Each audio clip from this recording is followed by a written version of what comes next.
Hey, welcome back, hikers, to channel Follow Bigfoot. We are doing yet another Q&A. It's already Thursday.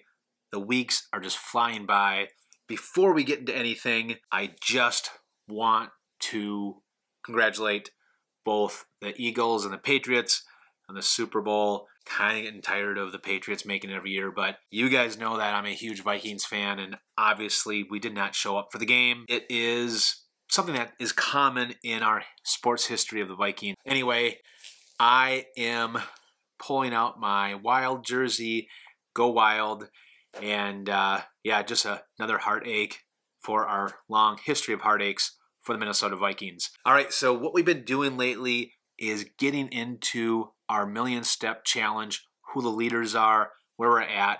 We've actually just crossed the quarter mark yesterday. So yesterday marked about the quarter mark of our million step challenge, lasting 90 days, and we are over 3 weeks into it. Last week, we had some huge steppers, and I'm going to announce here the top 10, and then I want to also throw in a few of the folks, the top 5 steppers on the first, 22, 23 days that we have in here. We actually have one person that is going to hit their million steps probably this week. So rounding out the top 10 for the week of the 15th of January to the 21st, number 10 is Isaiah Caldwell, 158,457 steps. Number 9 was Moa, Bigfoot, 168,805, actually my best week in the million step challenge so far. Number 8, Michelle Anderson, 176,502. Then we have Howie Miller that is having a great rebound week, 188,126. And then Harry Seifert, 189,920. And then the rest actually cracked the 200,000 step mark. We have Jason Lowe that's coming in at number 5 at 200,326. Then Joe Grimaldi at 206,488. Then we got number 3, Larry Elliott, 209,059 steps. And then Terry Sheely. Terry is just kicking butt. This is her second week in a row that she was over 200,000. She got 235,109. And then Phil White is running away with everything. He had 248,353 steps. So that's our top 10. Congratulations to the steppers. We are a quarter way through this million step challenge.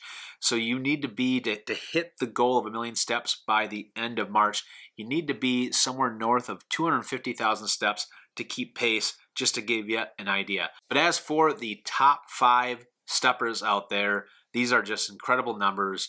Number 5, Howie Miller is at 567,639 steps. Then we got number 4, Joe Grimaldi, 618,841. Terry is in at number 3 at 647,358 steps. Seth Keen dropped a little bit. He's at 663,929. Him and Phil were actually at neck to neck for a little bit. Now he's starting to rebound. And then Phil White is going to hit his million steps this week. He's at 828,176 steps. Now, if you're part of the Million Step Challenge, make sure that you are logging your steps in the Excel spreadsheet. If you haven't yet, we only have about 70 people that are logging their steps, and we have about double that have signed up for the Million Step Challenge. So make sure you do that so I can recognize you. Moving into our first question of the week, it's an email from Bryce. Bigfoot, I hope to be fortunate enough to obtain a JMT permit for this summer and have a few questions. When you slack packed on your first day up to Half Dome, where did you leave your main pack, and what did you use to carry water, food, etc. up to Half Dome? And then on the day that you started your hike, when you had to go pick up your permit, did you just leave your pack in your tent when you walked to get the permit? As always, thanks for the videos and information. Keep up the great work. Thanks, Bryce. All right, so starting off first, when I picked up my permit, I actually stayed at the backpackers campsite. So when you get a permit through Yosemite, you get to stay at the backpackers campsite for one night. It's only $6, and it's reserved for the folks that are going in the backcountry the following day. So you can stay there the night before your hike, or if you're hiking into Yosemite, you can stay there the day that you hike into Yosemite that night, and that's it. Now, what I did is I kept my tent pitched with all of my gear inside of the tent, and I just walked on the paved path into Yosemite Valley, and I picked up my permit that morning and then walked back and then packed everything up. Now, as it pertains to slack packing, what I did was when I went up to Clouds Rest, which I did the first day, I made it basically like a day hike. I got all the way up the first 4.5 miles and hiked into Little Yosemite Valley, which is the campground that is at a flat. There's about a half a mile to, might even be as much as a mile flat once you get up the first 2,500 feet of elevation. And they have just a ton of campsites in this area. There's actually, there's a bathroom, and there is a nice river that runs right in the back of the campsite. So it's perfect for camping. And I don't know exactly how many campers that it can accommodate, but it's a lot. What I did is I set my tent up. I put all my food that I didn't need in the bear box. There's bear boxes there. And everything else I didn't want to carry inside my tent. And then I just carried my pack, which didn't have a lot in there, and I just carried with me what I needed to go up to Clouds Rest. So I brought a little bit of food, I brought a water filter, obviously my water bottle with water in it, and then a couple of other odds and ends items, depending on what you really want on your day hike. So I did that up to Clouds Rest, spent some time up there, and then I turned around and I stayed at Little Yosemite Valley that night. That is the same thing that I would do going up to Half Dome. Now for me, since I was actually continuing my through hike of the John Muir Trail, what I did is I hiked past Half Dome and I set up my tent about a half a mile past Half Dome and put all of my stuff in there, and then went up Half Dome just with my pack and just a few essentials. Once you get past the Half Dome sign, there are places that you can start camping. There's a little river that runs next to the JMT off to the right if you're heading southbound. But a lot of people start camping up in that area about a half mile past the sign. But before that sign, the only place that you can camp at is Little Yosemite Valley. But that's what I would do. Pitch your tent in Little Yosemite Valley, and then take the rest up to Half Dome. Hey Bigfoot, our scout troop down in Shakopee, Minnesota, which is really close to where I live, is going to Philmont Scout Ranch in August. The youth will be planning many training hikes, day hikes, and weekend hikes over the next 7 months, and we're looking for some ideas for great places around the Minneapolis area and within 2 to 3 hours of the cities to hike. We may consider a section of the Spear Hiking Trail and would be interested in your thoughts on that as well. So we are looking for weekend ideas as well as day hike ideas. Thanks for the great content. All right, Stephen, well, there are a few things that I would recommend with what you are trying to do. First off, with the Spear Hiking Trail, there are so many great places that you can hike in there. I would probably stay somewhere close to the 3 major state parks, which is Gooseberry, Split Rock Lighthouse, and Tetegooch. Anywhere in between there, you're probably going to be really good if you need to get off the trail because it's just too tough for the kids, or whatever the reason is, it is fairly easy in that area. So I would say somewhere in that range, and the terrain is not extremely difficult, especially between Gooseberry and Split Rock. Now, outside of the Spear Hiking Trail, there's a few other things that recommendations. There's the North County Trail, which extends from New York all the way to North Dakota. I believe there are still some sections that are not finished and you have to road walk, but there's 150 miles that is completed between Reamer and the Tamarack National Wildlife Refuge. So that would be a place that you go up there and do some overnight camping, maybe a long weekend trip. I have heard great things of Whitewater State Park. I have not hiked it myself, but I've had many people tell me about Whitewater State Park. Then there's Itasca State Park. That might be out of your range, a little bit too far to travel, but I love Itasca State Park. Headwaters of the Mississippi River, you can't go wrong there. Great River Bluffs State Park, another great hike. That's probably more of a day hike that you can do out there, but fantastic scenery, and I think it's a moderate hike. And that's the big things that I can think of the top of my head. Now, there is a trail also in the cities that I've hiked outside of the Murphy-Hanahan Trail that I was talking about. But there's a great trail that runs along the river, the Minnesota River, and we call it the Home Trail. I don't know what the real name is, but it basically, to get there, you just cross over 35W over the Minnesota River, right in Bloomington there, and get off on Black Dog Road, I think it is, and take a right. And when you hit the fork in the road, take a right, and that takes you all the way down to the river bottoms. You can park there. There's bike pass and hiking pass. That's another trail that I like that's really close in the cities that you could just do as a day hike. Do you know of any waterproof gloves that are suitable for hiking? All right, well, I've never used any waterproof gloves until just a couple of months ago. I actually picked up a pair of the rain mitts from Zpacks. They're called the Zpacks Vertice rain mitts. I think I might be pronouncing it right. I don't know. Anyway, basically what they are is waterproof mitts, and they're meant to use out in the rain, especially like when your temperatures are starting to get in that uncomfortable area of like low 50s, maybe upper 40s. Now the mitts are only 1 ounce in weight. They are about $65, so it is kind of expensive, but that's what I'm using out in the trail right now, and a lot is just because it is ultralight. Now, there is no insulation or anything in these mitts, but when you're hiking, especially if you're hiking in 3-season weather, you really don't need insulation.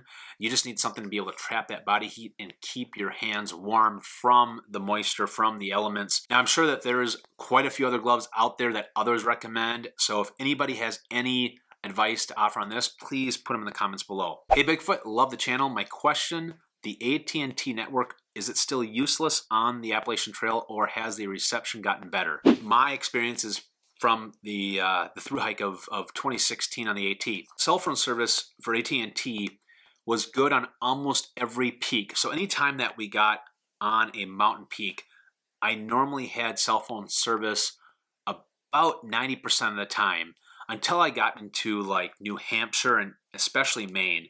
Maine, it was far and few between having cell phone service the more north that you got. Verizon actually has cell phone service almost everywhere, whether you're on top of a mountain or at the base. So if you have the opportunity, you want something that's really strong and that you can use anywhere out there, Verizon is definitely the carrier to go with. But you can use AT&T out there. I was just fine with it. I just didn't use my phone when I was in the gaps of mountains. Bigfoot, hope all is well. Do the New Balance trail runners have a wide toe box like the Ultra 3.5s? And do they run true to size, or do they run small like the 3.5? Thanks, Underdog. Underdog is referring to the trail runners that I love, that I brought in a lot of my adventures. They're the New Balance Fresh Foam Heroes.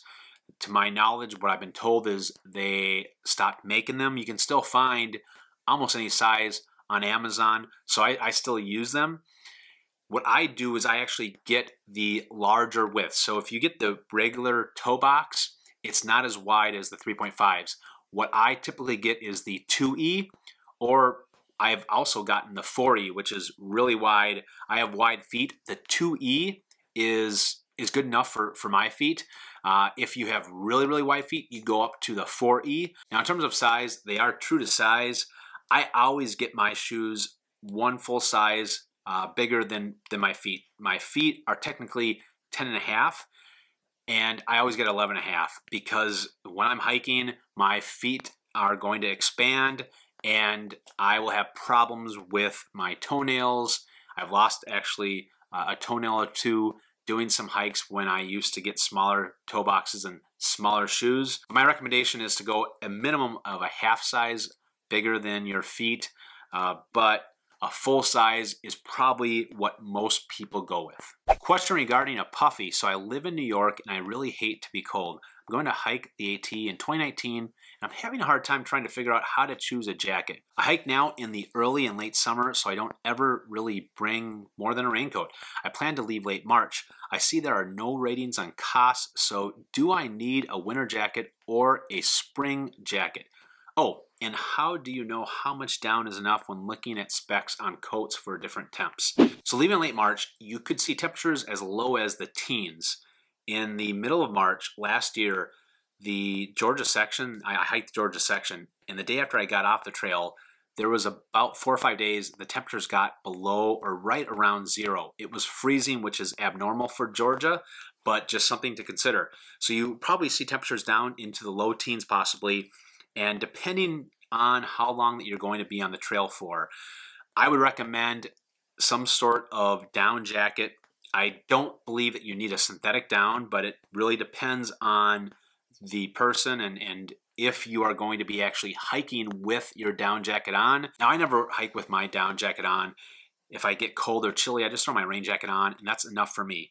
But I know that I don't need as much insulation as some other hikers. As an example, when I left at the end of April, my down sleeping bag was 40 degrees. And it was fine for me for the entire through hike, where there are some people that need 20-degree sleeping bags for that time of year of April and May. So it really depends on the person. Now, as it pertains to your question about the down, when you're looking at the down fill power, all that means is the amount of fill power. So let's just say that it's 700 down fill power. 1 ounce of down is going to be able to fill 700 cubic inches. Basically is your warmth to weight ratio of that down that's inside the jacket. Now, the higher the down fill power, the lighter the jacket's going to be in comparison to the warmth that's going to give you. Now, having said that, you could have a 800 fill down jacket that weighs 7 or 8 ounces, and that might not be enough warmth for you. It really depends on you. There's so many different factors when you are choosing a jacket. You could Google anything you want to know about a down jacket and what kind of things that you are looking at or looking for. There are plenty of useful information sites out there that will tell you everything that you need to know about that. But I would definitely go with some sort of light winter jacket going in somewhere at the end of March. And I would keep that down jacket the entire through hike. It makes a great pillow when you're not using it, but you just never know when you need that down jacket. Thanks for the videos, and Skull Vikings. Let's hope we win on Sunday. I have a question for you. I need a new down jacket, and I'm debating on getting the Rab Microlight Alpine, but I'm having a bit of a sticker shock on the $275 price. Do you have any suggestions on a down jacket that's a bit less expensive? All right, so I do. I have a jacket that I think will impress you for the cost and the weight. It's actually the REI Co-op down jacket. Right now, you can get it somewhere between $50 to $99. It weighs about 10.5 ounces. The fill power on it is 650 or 700, so it's not going to be the warmest jacket out there. But if you are going out on the Appalachian Trail, as an example, for like an April start date, that is something that would definitely suffice out there. Every person's going to be a little bit different, but that would be my recommendation, where you can shave off like $200 and still get a pretty lightweight jacket. I've been debating on purchasing the duplex tent. In your opinion, is the condensation in the tent a problem? And do you think that the duplex is overkill for a hiker that spends no more than 2 to 8 days on a trail? I am not bothered by the condensation in the duplex. And it's not a duplex problem. It's because it's a single wall tent. Any single wall tent, you're going to have condensation. It's just physics. But what I've been recently doing is I've been pitching my duplex tent up about an extra inch. Zpacks recommends, I think, a 48-inch pitch. And I'm doing somewhere between 49 to 49.5 inches. What that does is it actually pulls the ceiling up, and you have less of a chance of your sleeping bag, the toe box in your sleeping bag, from touching the ceiling that does have condensation and getting the toe box of your sleeping bag wet. Outside of that, I've never had issues when I've been in the backcountry where the condensation has leaked onto the floor. What it does and how the duplex is designed, it's going to run down the ceiling of your duplex. And then at the base of your ceiling, there is about 3 or 4 inches of mesh before you get to your bathtub floor, which is sewn in, the mesh is in between the two. And that condensation is going to leak out that mesh. So as long as you pitch it right, that shouldn't be any issues. If you don't do a good pitch, and you have your ceiling that is basically touching the bathtub floor, then you would definitely have a problem with the condensation. But the folks that have that are just not pitching the duplex right. All right, now in terms of overkill in the duplex, I am biased towards the duplex. I'll be the first to admit that. I don't think it's overkill. If you go out there and you buy a quality tent, you're probably going to drop $400, whether that's at your local outfitter, your local REI, whatever it might be. But again, quality tent, you're going to probably spend somewhere in that range. With the duplex, it's going to be difficult finding a tent that is anywhere close to that weight, and anywhere with that weight in mind, the amount of floor space that you get. It's a true two-person tent. I have slept in my duplex with Miss Bigfoot, brought her dog and our gear. We were able to fit everyone in there. I have slept in it with my brother when we went out and did a section of the Shenandoahs. Actually, he came with and met me on my AT through hike and spent about a week with me on the trail. We were able to put our gear in the middle, and there was enough room. I mean, it's awesome how much space that you have. And I think when you're spending a lot of time out there in the backcountry, two days, yeah, I mean, that's on the short end. But if you are planning on spending a week or more, I got to tell you, it is so nice having that extra floor space. Now, the backdrop that you have with the duplex is you have to find a bigger space to pitch your duplex. Depending on where you are hiking, could be an issue. But I personally don't think that the duplex is overkill. Well, that's all the time that we have for this week's Q&A. Thanks to everyone that had questions that I answered here this week. Now, if you have a question, make sure that you place it below in the comments, whether it's something that you can't find answers to, or if it's something that you just like my opinion on.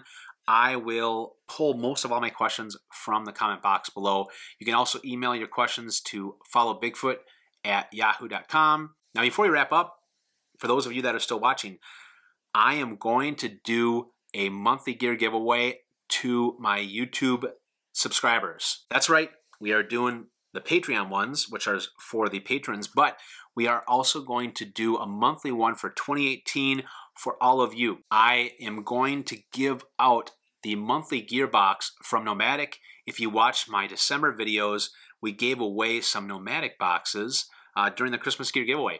What I did is I actually have a year subscription to these boxes. Now, each month I'm going to do an unboxing video of what's inside the contents of the Nomadic box, and then at the end of the video I'm going to give it away. Now, I'm going to do this next week, and I'm going to pick the winner, choose a winner from the list of folks that have signed up for my newsletter. If you haven't signed up for my newsletter, make sure you go to followbigfoot.com, sign up for my newsletter. I'm actually sending out my newsletter this weekend for January, and that is all you have to do for the January gear giveaway. So stay tuned to the giveaway, stay tuned for next week's Q&A and everything else that we're doing, and remember to follow Bigfoot.